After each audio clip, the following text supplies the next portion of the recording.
সংসার হয়ে গেলে একটা মেয়ে সব থেকে বেশি কি হারায় জানেন? যত্ন। কেউ তাকে ভাত বেড়ে দিবে সেই যত্ন, কেউ তার কথা শুনবে সেই যত্ন, তার ছোটোখাটো স্যাক্রিফাইসের কথা কেউ মনে রাখবে, প্রচণ্ড ক্লান্তিতে কেউ তাকে একটু ছুটি দেবে সেই যত্ন। অনন্ত কিছু প্রশংসার লাইন তো করতেই পারে। এত কিছু হারিয়েও মেয়েরা কিরকম সংসার আগলে ধরে জীবন পার করে দেয়। ছুটি নেই, ছাড় নেই, চোখের পানির দাম নেই, তাও সংসার আগলে ধরে থাকতে মেয়েদের প্রবল আগ্রহ। এই আগ্রহকে কি বলে জানেন? বোকা বোকা একটা নাম আছে, এই আগ্রহের নাম মায়া।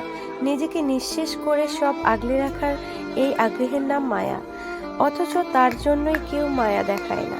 হয়তো কারো কাছে খুব কালে ভদ্রে মায়া হয়, কিন্তু সেও সমাজের উচ্চবর্গের চোখ রাঙানিতে মায়া দেখাতে ভুলে যায়।